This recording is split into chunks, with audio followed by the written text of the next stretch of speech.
প্রায় প্রতিদিন যেভাবে অহরহ ভারতের সীমানা অতিক্রম করে পার্শ্ববর্তী রাষ্ট্র বাংলাদেশের নাগরিক চোরাপথে প্রবেশ করছে, আবার ভারত থেকে বাংলাদেশের সীমানা অতিক্রম করে সে দেশে চলে যাচ্ছে, তাতে সীমান্তবর্তী নিরাপত্তা নিয়ে উঠছে বিভিন্ন ধরনের প্রশ্ন। ধর্মনগরে এক ভারতীয় দালাল, দুই বাংলাদেশি যুবতী সহ এক ব্যক্তি আটক।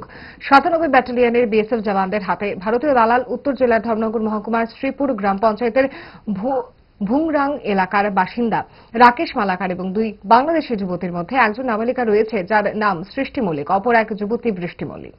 সাথে আটক তাদের বাবা মুরলী মল্লিক। তবে মুরলী মল্লিকের পাসপোর্ট রয়েছে। মুরলী মল্লিকের পাসপোর্ট ধর্মনগর থানার পুলিশ খতিয়ে দেখছে এটা সঠিক কিনা।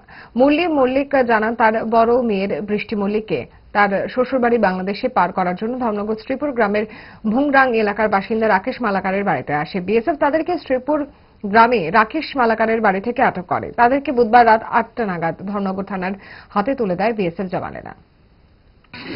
আমরা ওনার বাড়িতে এসেছিলাম, যেহেতু ওনার সাথে আমার আত্মীয়তা, ওনার সাথে এসেছিলাম যে এইখান থেকে সেই পারে আমাদেরকে দালাল ঠিক করে দিয়েছিল।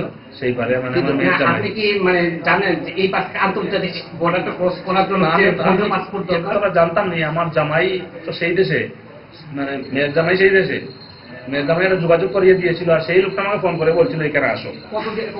কত দিয়ে ঠিক হয়েছিল দালালকে? দালালকে ঠিক হয়েছিল ধরে নিন সেই পাশে আমার 6,000 টাকা। আচ্ছা, 6,000 টাকায় ফাইনাল হয়েছিল। দালাল কি ভারতের না বাংলাদেশের? বাংলাদেশের। কি নাম রয়েছে দালালের? নজরুল। নজরুল। যে মেয়েকে বাংলাদেশে পাঠাবে ও মেয়ের নাম কি? বৃষ্টি। আর যে তোমার সাথে থাকবে এর নাম কি? বৃষ্টি।